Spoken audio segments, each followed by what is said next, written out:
listening to the Cricket Podcast. Hello, everyone, and welcome to the Cricket Podcast, where we are here to talk about the Champions Trophy. No, sorry, the ICC Champions Trophy 2025 semi-finals. I'm going to get the branding right for once. I'm Jack Hope. I'm joined by Maximus Rowe-Brown. How you doing, Max? Hello, very good, thank you. Looking forward to another great show with my my fantastic compatriots, Podriots. Yeah, compatriots. That works. Yeah, and Rossington leg. If Adam Rossington scores 1,000 runs this English summer, would you change your name legally to Rossington, Rossleg? I think my mum would be quite disappointed from changing it from Rostifer, so it'd be quite an issue. So probably not. Yeah, I can see that. It's a shame for Adam Rossington, though. It would help him with his brand. I reckon he'd come on the show if you legally change your name to honour him.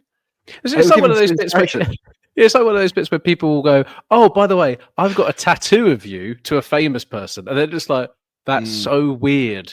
Why would you do that?" And that person's got a picture. I don't know, like if they had Ed Sheeran tattooed on them. Why would you? I've got a friend who's got an entire sleeve dedicated to Johnny Depp. Oh, wow! Ouch! I was like, when did he get the sleeve? That's what we have to ask. That's a key question. She during that Amber Heard has been working on the sleeve for a number of years, pre and post. Oh wow! Scandal. She didn't give up. No. It's quite good to be fair. It's look. I'm not saying Johnny Depp is a very drawable man. And they're not all faces of Johnny Depp. They're all like films that he's been in. So which part of the sleeve is the Caribbean, the Pirates of the Caribbean? Yeah. I can't. Is it kind of like she does it here, and then she opens it up, and it goes into a big boat? Ship pops up. Yeah, it's like a ship boat. Has she got tattooed fingers to make them look like scissors? No, that might be next. Oh, that's an open goal. Yeah, that is an open goal. Pass that on. We're going to be talking about Australia v India. We're going to be talking about South Africa v New Zealand. We're going to be talking about them less than planned after that slight distraction. But let's dive into cricket, Max. Australia, they took on India in the ICC Champions Trophy first semi-final in Dubai. What happened? They did. Well, first of all, there was an unexpected call-up for Cooper Connolly coming in to replace Matt Short at the top of the order. Extra spin for Australia, but first off, he had to do some batting, and he didn't do a lot of batting. He was out for a duck. But at either side of him, Travis Head scored some quick runs. Steve Smith put together a nicely worked 73 to keep the innings together, and Alex Carey's 61 was impressive. And they toiled hard, they worked hard, they did their best, and in the end, they got to 264, which was... It had a few people discussing where they thought the game was, maybe 50-50. I thought probably still slightly in India's favour, but like not moved the dial much from, the level of favourite tag you would have placed on India at the start of that game. Could have been a bit more. They had a good platform, but Glenn Maxwell only lasted 5 balls, and an excellent bit of fielding to run out Alex Carey meant that Australia couldn't quite get the bonus runs towards the end of the innings that they might have liked. Virat Kohli did a Virat Kohli and anchored a really good chase of a middling-ish score, and saw India home quite comfortably in the end, with a bit of help from KL Rahul and Hardik Pandya to put some gloss on it. Just when it was starting to get like it might be a little bit tricky, like India were just falling behind the 8 ball, a couple of lusty sixes, and pretty impressive from India in the end. It was definitely a score that took some chasing down, and they looked pretty good in the end, didn't they?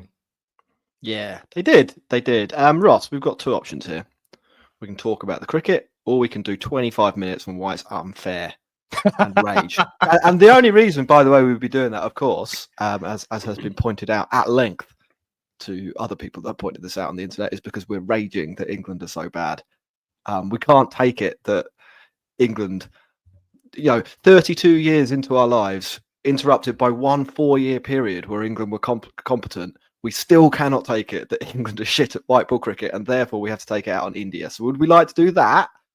Or would we like to talk about Virat Kohli and Chakravarti, and other things.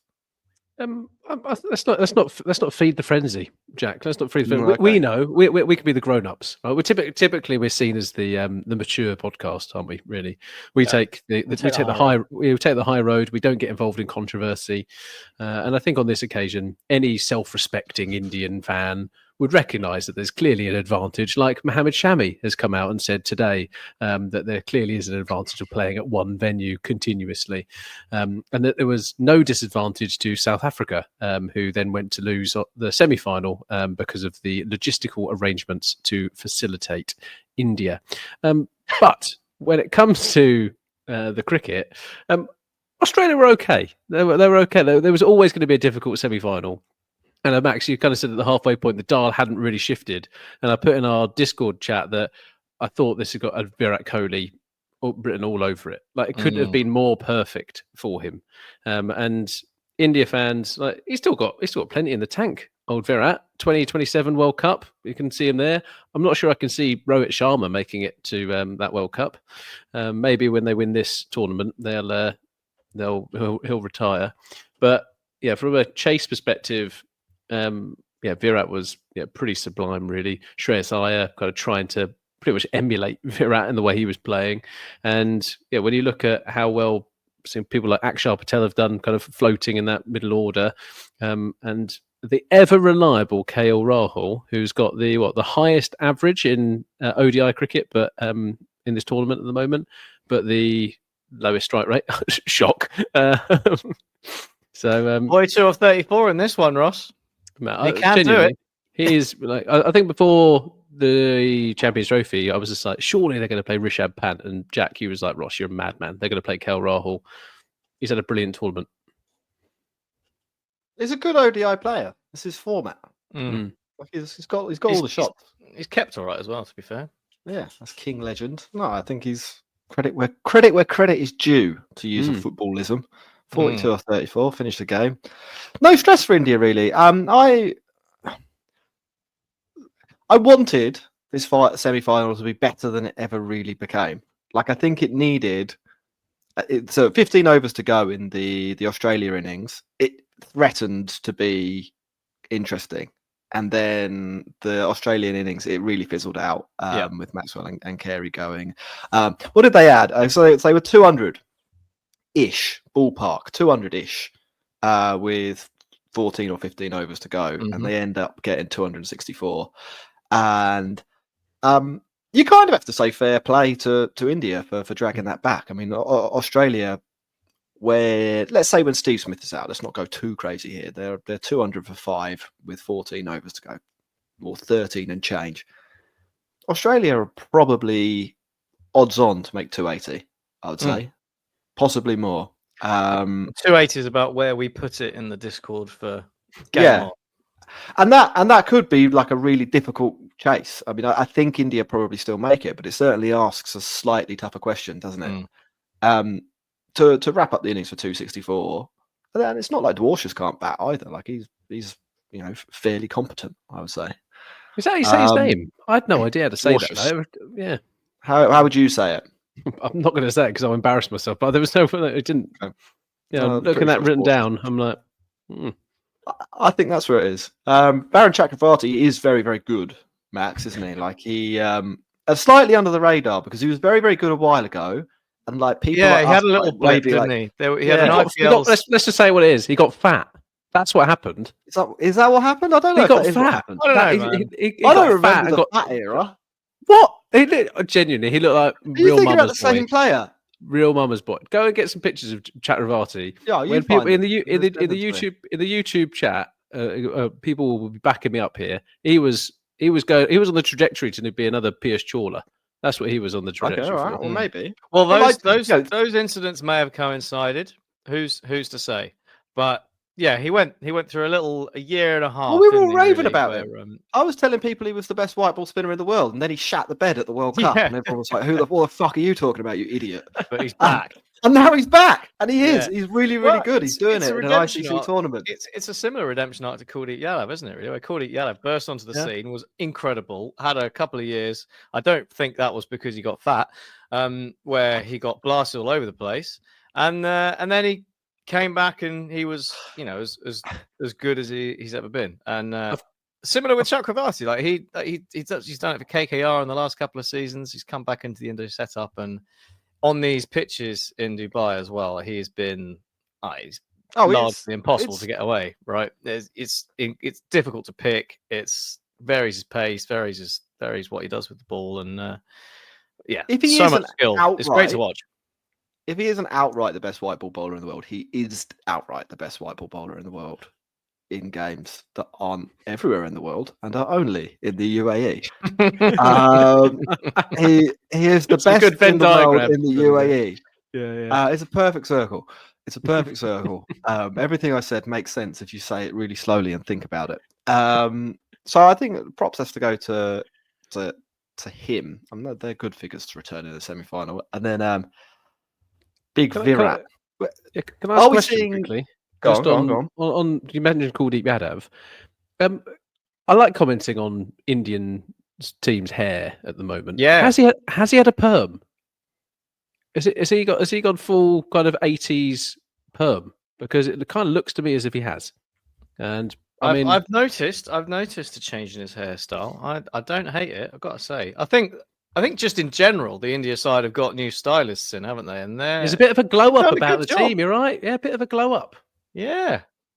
KL Rahul's going I would under the say. Prince Charming. Shubman Gill had a bit of a cut, didn't he, as well? Obviously, Kishan started all this. He likes all the attention with his mullet and his mullet and his earring, and they're sorting themselves out. It's smart investment. If you're going to be the poster boys of cricket, you got to look good, right? No, exactly. That's what I mean. Like, you can't. Maybe one of the reasons that they're now realizing the potential that everyone. I mean, I say realizing they've been good at other points, haven't they? But now properly dominating is some glam, some swagger. They look good, feel good, play good.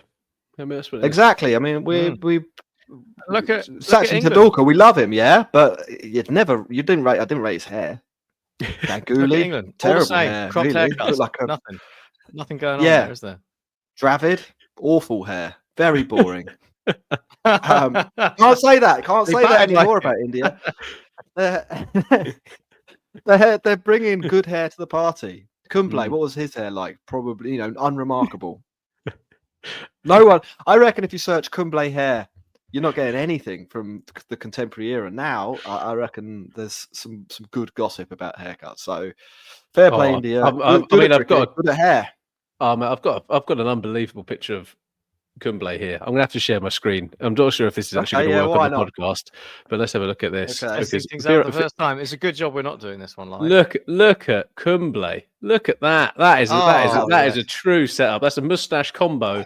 You're going to have to describe it for podcast listeners, Ross, because this is not great audio. Well, you could just read out the entire URL. Doesn't look too long. There's 2,952 pictures of Anil Kumble in the Getty Images thing. Go and have a look at it. There you go. There's a nice interlude for us. Enough on Indians' hair. So we want to talk more about the cricket. Kohli was good. So. He did what Kohli always does. Is he the greatest chaser? Yeah. It's another one in the bank. It's good. I will say this. A good Kohli is a good thing for cricket. He's one of the main characters, isn't he? Yeah. Arguably the main character. And when he's not on form, he gets grumpy, and it kind of takes the shine off. Good. That's also good for cricket, I would say. When Kohli's bad, you don't want Kohli in the middle lane. You want tragic Kohli or angry Kohli. That's what. Yeah, real angry Kohli. You don't want Kohli averaging 35. This is what we're here for. Match-winning chase against Australia in a semi-final. And he goes out and Steve Smith has retired, gents, which is a sad moment for all of Australian listeners. I thought you were going to say some more stuff there. He's only retired from ODI cricket, which is like has he retired from T20s? Maybe, who cares? This is the questionable one. Whether they would pick him anyway at that point, Yeah. I think Australia have done pretty well. I think we've got to give our props to Australia. They've done well with this bowling lineup to get to the semi-final. We thought they were going to get to the semi-final because they had to play England, but I think they've done reasonably well. But they were never going to get past this India batting lineup when Connolly's not going to be good enough, Sangar's not going to be good enough, and then they're getting nearly 7 overs out of Travis Head and Maxwell. Not going to be troubling for this Indian side. And Pandya's clutch sixes, Max, pretty good, hefty blows, as you said in your match summary. Yeah, timely as well, because it was just got to the point where it was 28 needed off 24 or something, which is actually what Hardik Pandya ended up on exactly. And he just hit 2 sixes in a row and was like, no, game over, see you later, we're done. And like the bravado with which he did it as well was like he hit one down the ground and he almost like bashed his chest. He like went to do it, realized he had a bat in his hand, and if he did that, he'd smack himself in the face. So it stopped. But it was like it was a real macho moment, and stepping up. He's doing well with the ball. He's providing that ballast at the end. It's all coming together, isn't it, for India? They're just what I think as well. Really good. I think if this was a T20, it would have been a terrible game. And I think T20 a 160, 150. Well, it'd probably be 155, wouldn't it? Like it's this is the kind of pitch you can't really play good T20 cricket on because the game is just so turgid. It gets dominated by kind of one-dimensional spinners that aren't really trying to do anything exciting. In an ODI, I'm much more up for it. Like I think it fits better. Like India bowling 35 odd overs of spin, it was the right sort of thing for the conditions. Australia played it pretty well. They put a decent score on the board, and then Australia tried to do the same thing back to India, but weren't good enough. Like it makes sense as a spectacle. I quite enjoyed having that battle. It just gives the batters a little bit more rope to play with, doesn't it? They can take a slightly more circumspect approach rather than having to try and bash everything and mistiming it immediately, because that's what happens. Yeah, I think we love ODI cricket again. We're back. Well, I think ODI cricket is better than any other cricket. Is better when 180 is a good score. Not 180, fucking hell. No, it's definitely not better there. 280 is a good score, and you get like a decent number of wickets. Like when ODI cricket is bad, it's when you get 30 overs in the middle of the innings where you can score a run a ball and you're unlucky if you lose 3 wickets. Yeah. Then it's like coming up. We've got 80 in the power play. Well, look, it takes all sorts, doesn't it? But like I thought this was quite a good game, and I think India showed. I enjoyed it. It's been good to follow because there's not much of it as well. It finishes on Sunday. It's the perfect amount of ODI cricket. Totally agree. You've literally it's a 3-course meal. You've not got much more, and you've had a nice time. You've had a great meal out. Meal analogies, Ross. Last time. Can I talk about sausages? If you'd like to talk about sausages, yeah. So I was thinking, like, we probably should touch slightly on India playing all their games in the UAE again, because one, it's funny, and two, it drives engagement, and that's what the name of the game is. So like we have to go there a little bit. I didn't want to do quotes or anything like that, so I thought I would introduce you to a German saying. Do you want me to do it in my German accent, or do you want me to read it? Absolutely, you owe us an accent. Yeah, you owe us an accent. Max has done one. I've done one. Cool. Right. So there's only 3 words. Eine Extrawurst verlangen. Extrawurst. Not extrovert. Yeah. Eine Extrawurst verlangen, which means an extra sausage, and I think it does apply to India a little bit, and I think we do have to acknowledge it. We do have to say it because it is true, and we would not be doing justice. What is it like? They're queuing up for school dinners, and the dinner lady's giving them an extra sausage. Yes, that's what the level of bonus they've got. Like to a little bit of a prima donna. Child, basically. It's go on, have an extra sausage, you dickhead. I wouldn't throw in the dickhead part. That's like the German attitude, isn't it? I'd just say Eine Extrawurst verlangen does apply here. Like it is an extra sausage for India that they get to do this, and then like their coach says something fucking crazy. Like it's actually a massive disadvantage to us having to play here because we practice down the road, and conditions aren't exactly the same. It's like, mate, just shut your Right. fucking mouth. Yeah. Like, just say it's a bit of an advantage. Quite an aggressive segment. Look, you have to like Gautam Gambhir is exactly the sort of person who sometimes you just have to say, shut your fucking mouth, mate. Like, he's not going to respond to diplomacy, is he? He's a strong man, and sometimes you just have to slap him down and say, no, mate, it is an advantage. Just say it's an advantage, and everyone, We're not even that everyone will bothered get off by your it. back. Yeah, Like, like, you're going to win anyway. You're going to win anyway. you're the one annoying everyone with your prancing. Like, if you pranced a bit less, people are generally cool with it. It's not the end of the world if you don't win the Champions Trophy. Like, eat your sausage. There is a lot of we've been looking at Twitter a little bit. I'm trying to wean myself off Twitter because obviously it's a ridiculous platform. But there's a lot of old English men who are really angry about the whole India thing. It's like, it's taking away the integrity of the game. I'm not going to watch any more cricket. Give it 2 weeks. Give it 2 weeks. The county championship is back, and they're the first people going, "This is the best thing in the world." Like the absolute dog whistling is just bloody annoying. But a deserved victory for India, and they are. I mean, that's the. I don't think, like, you can on the one hand say India looked like the best team in this competition and probably would have won anywhere, and on the other hand say, and also it is easier for them. No, absolutely not, Jack. You can't possibly point out that there might have been an advantage without that taking everything away from India. It's one or the other, right? Either they're the best or you're saying that they're cheating. You can't have anything in the middle. We don't have that in this day and age. There's no compromise. Also, to placate our billionaire overlords, I'd just like to say that Ross, you should get back on Twitter and do loads of tweets and read all the tweets and maybe especially buy a the ones subscription by Elon. because we're big Elon fans. Big Elon fans over here, aren't we?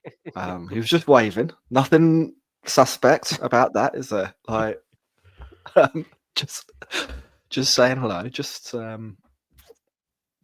really likes Russia, man. There's nothing wrong with that. Tchaikovsky, he was Russian. I like Tchaikovsky. Yeah. Go for it, Elon. That's what we say. Alexis Mertin. That's one for the old true football fans, that. Yeah, that's niche. Wow. The Black Spider, the goalkeeper, Lev Yashin. Yeah, or I got Akinfeev. He was the more recent one. Rasputin, classic. good guy. Rah, Rasputin. Well, for my wedding playlist, I asked people for suggestions for songs, and one of you two, I think it was you, Jack, put Rasputin. It better be played. That will be played. That's the first dance, mate. Oh, if you do, You can't have his first dance. I need to sing. If you do that, Max will legally change his name to Maximum Rasputin Brown. That'd be pretty good, actually. And the initials are the same. So, right, what have we done there? We've had a pop at the Russians. We've done Germany. Off air, we did France. And we've wound up. Not even been drinking. We've wound up the whole of India. Do you know what it is? I've been through Euston 4 days in a row in rush hour, and my brain has exploded. Yeah, and you were in Milton Keynes, so yeah, fucking. Anyway, India. Look, we're going to take a break. After a quick break, and we'll come back and talk about South Africa's demise against the Black Caps. You're listening to the Cricket Podcast.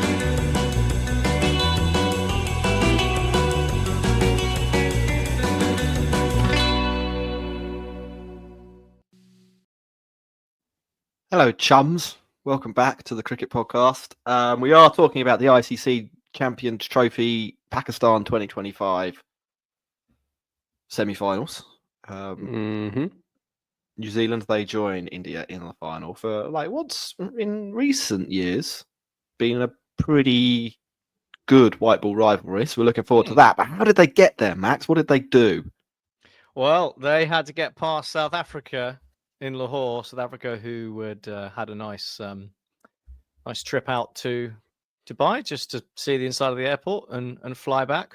Although New Zealand weren't without their own issues of logistics, because they, of course, finished up their last group game against India a few days ago and landed in Lahore at like 4 a.m, having spent the entire night traveling. So no one's had a great time of it.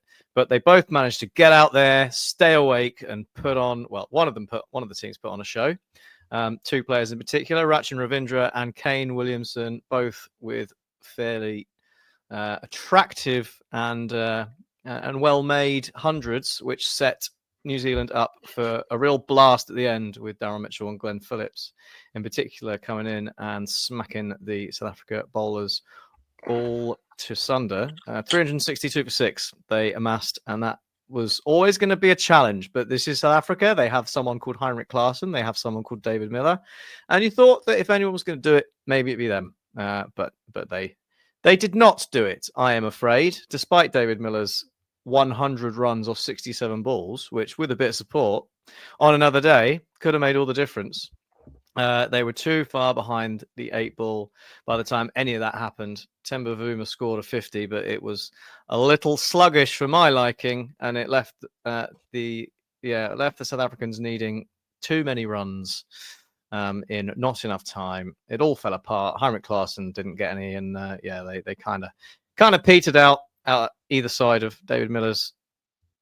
Well, it wasn't heroics, was it? Because they lost, but it was a game effort from old Killer Miller. Not enough. Stat padding. They lost by 50. Good from New Zealand. They're through. I feel sad for South Africa.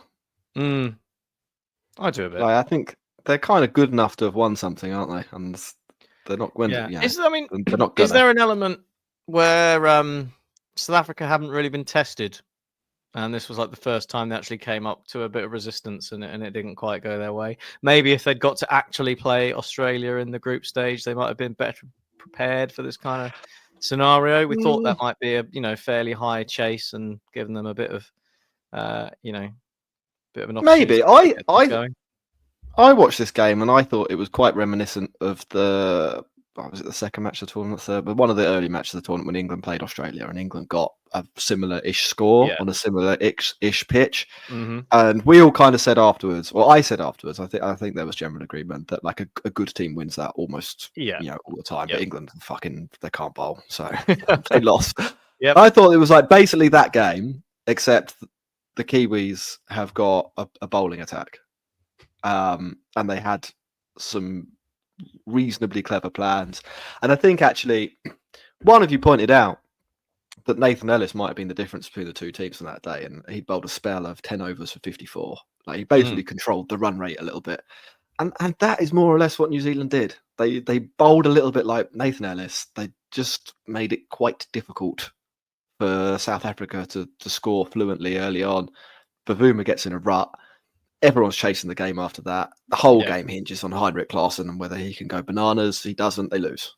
Very much proper stranglehold. That's what it was. The spinners strangled them. Just competent cricket. And if you want to juxtapose it with England, that's incompetent cricket. It's a completely different end of the spectrum here. And South Africa, they're a good team. They are a good team. Like they didn't bowl amazingly, but you have to credit Ravindra and Williamson for that. They're competent, good players doing good cricket. I like none of them doing anything more nuts. Like they're just scoring a runnable 100 when it was quite easy to bat, and then South Africa couldn't win the game. Like it's fucking simple sport, isn't it? It sounds easy, right? A runnable 100 when it's easy to bat sounds really easy, and it's that period of the game, that 30 overs in the middle of an ODI, which if any of you are keen mathematicians, will work out is the majority, or at least more than half of an ODI innings, where they just kept it ticking and batted nicely to get New Zealand into a really strong position where they could launch off. Like that, even that period between sort of like Ravindra getting out, Kane Williamson getting out, when sort of Mitchell and Phillips came in to do the damage, they were 200 odd for 2 off 33 overs, and at that point they just carried on doing what they were doing. They didn't do anything silly. They kept keeping things ticking at 6-7 and over. And I just think, like, if I thought about what England would do in that position, they'd be like, "Oh, we're 200 for 2 off 30 overs. Let's start smashing everything," and they'd be all out for 300 because they'd just be like, "Oh, this is easy." And like it just shows you like the importance of those overs, the importance of how you play the game, and they played it really well. And I was impressed with New Zealand. Again, we called them the reliable dads, and that's exactly what they are. Santa bats with glasses on, for goodness sake. Bracewell's got a comb over. Time. Yeah, they're literally they're dads. Yeah, they're there on time. They pick up the kids from school. They're doing a very, very good job, and they're keeping themselves fit. They're taking care of themselves. Yeah. They're thinking longevity. That's what they're thinking. They will go out on a Friday night when they know they've got kids' football in the morning. They'll have 2 pints, maybe a lemonade. Yeah. They're just drinking shandies all night. They're still with the boys. They're still celebrating, having a good time, watching the rugby on the TV or whatever. But they're having a few lager shandies, and then they're going home. They bring the halftime oranges as well. England, 1 pint, fucking whiskey sours out, isn't it? I can't control myself. It's 7:30. They've got a special martini on tap, lads. Yeah, 5 Jaeger bombs for 15 quid. Let's do it. Yeah, lads, watch this. You can have an adult Guinness and 5 baby Guinness. Look at it. Yeah, good dad energy. It was a really competent performance. It was almost the perfect ODI innings as well. There was an absolute blueprint of how to play ODI cricket in any era. And yeah, watching Ravindra bat was pretty spectacular because Kane Williamson didn't look very fluent at the start. And then I think it was his first 50 was off of like 50, 60 balls. And then his next 50 was off 30 balls. And he was ramping and doing all kinds of things. So, yeah, it's interesting. But well done, New Zealand. And the dark horses rode into the final against India, which it's a repeat of the last group game, isn't it? So it's exciting times. Do you know what's happened in the last 5 games between New Zealand and India in ODI cricket? New Zealand have won 3, India 2. I was going to go the other way around. No. 5-0. 5-0. Oh. All right. They've played a few times since the in ODI cricket. 19 World Cup. Then. Twice at the World Cup. Twice in January 23. So, they're old. And then once, obviously, in this tournament. 5-0. This India team is very good. It is very good. But they're coming up against a team who do the basics really well. So India can't be complacent. Kane Williamson needs to go into the India dressing room before the game, point at Gautam Gambhir, tell him to shut his fucking mouth. It would work. That would work. It would make throw a sausage at him. He would lose his shit. He'd tell his entire team to do some really crazy crap. Put a marker down. No, don't do that. Look, I will be able to testify why you shouldn't do that in probably 24 hours' time. Look at our YouTube comments for the reason that you shouldn't do that. Not Gautam Gambhir, the hero. The last episode of the Cricket Podcast. Biggest clown in cricket. How dare you tell him to shut up? No, right. The final. Let's talk final. Where's it being played? Gambhir hate.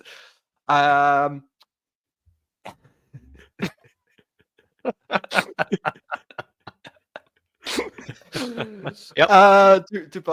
Dubai, as it happens. Oh, is it? Will that give either team an advantage, lads? New Zealand technically have played here. This will be the second time they've played this. They've got no excuses. So New Zealand will have an advantage. Yeah. Third time lucky, as they say, although they won the first one. No, they didn't. And the commentators have stressed, very, very importantly, that it's been a different game on every different surface in Dubai. Every single bit got very different surfaces here in Dubai. No, they're not. They've all been exactly the same. They've all been about 250. The BBC are compliant in that. So Norcross saying it. No, that's not true. Yeah, well, look, unlike us doing it, Fox doing it. They have involved different people. Well, no, half of it's involved different people. Unlike us, Norcross understands how to do soft politics, doesn't he? Like, he knows who butters his bread. That's not what we're here for, though, is it? We're not here for soft politics. Right, what's going to happen what's going to happen? Max, tell me what's going to happen.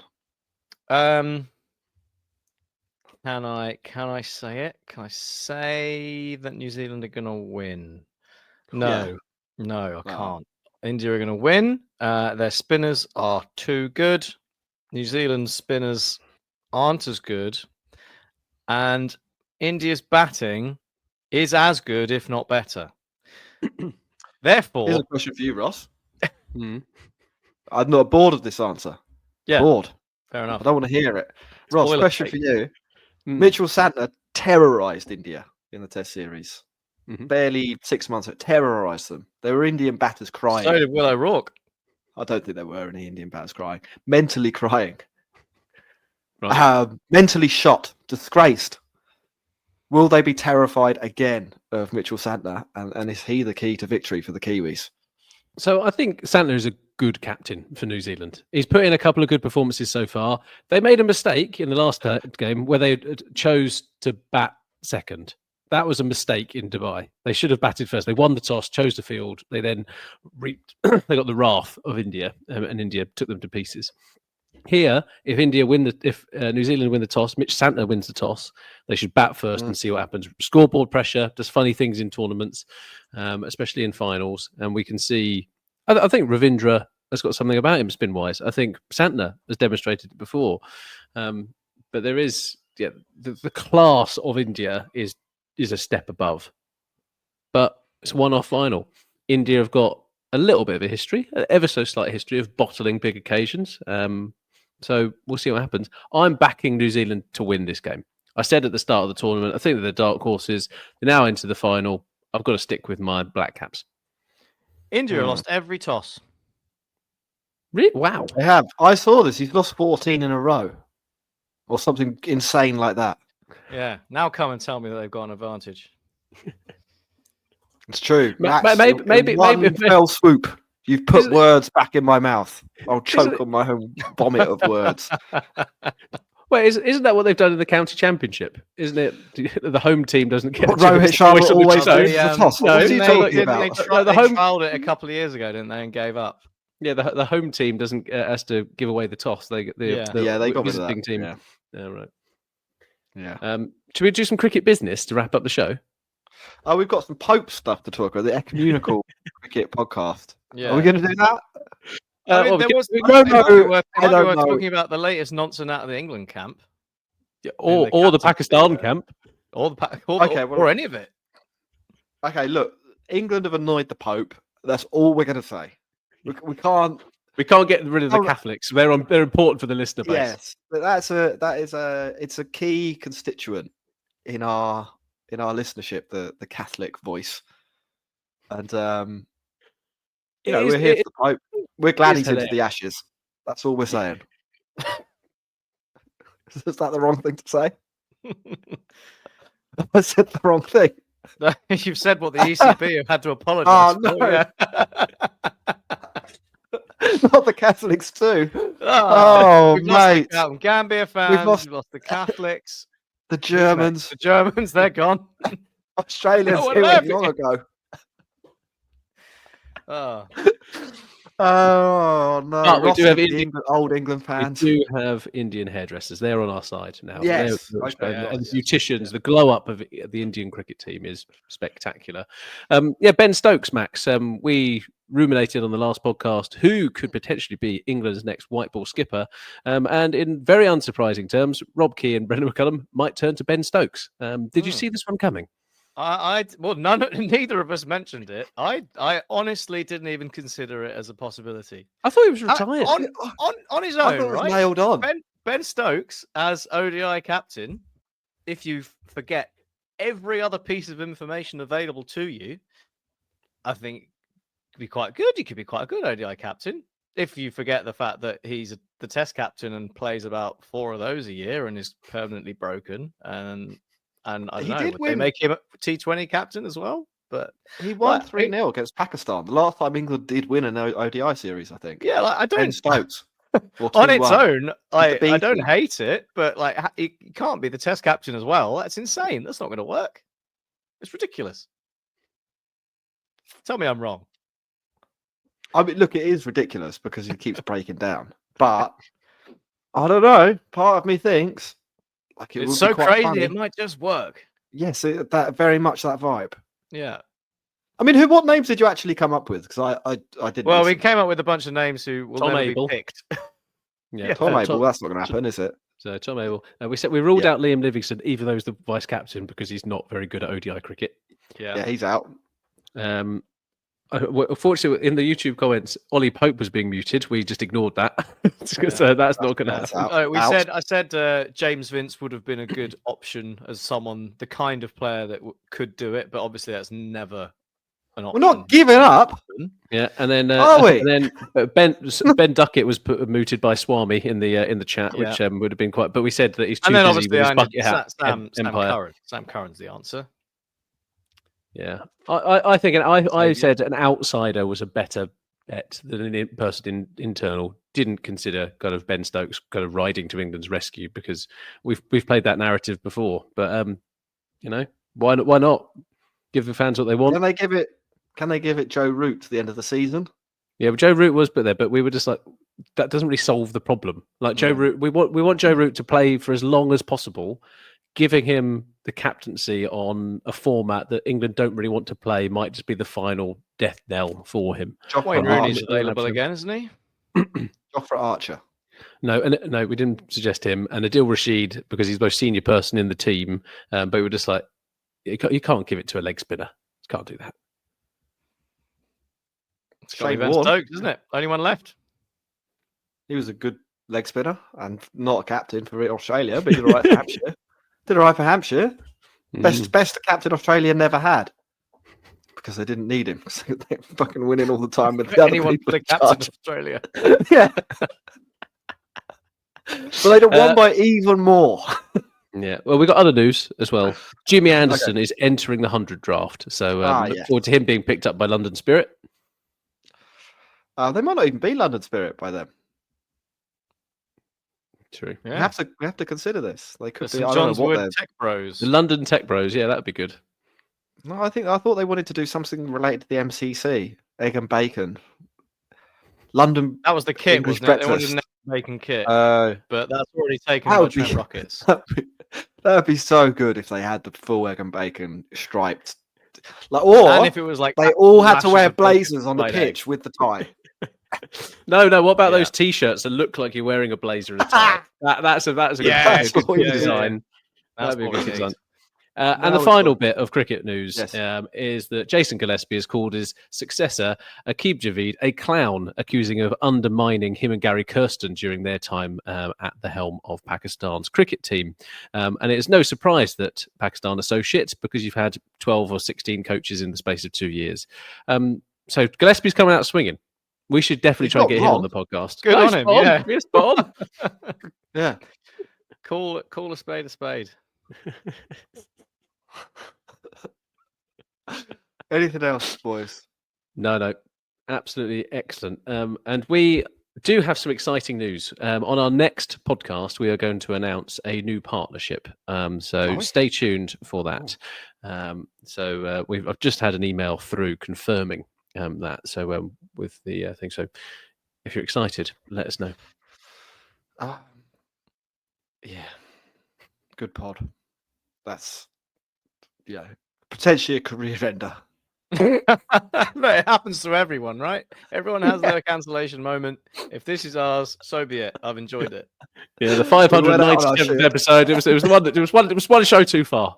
One show too far. Some would say 590 shows too far. But is that the one where Ross called Donny? Oh no, we won't. We don't want people going back to listen to the early episodes, or do we? Look, goodbye. I think it's time to end.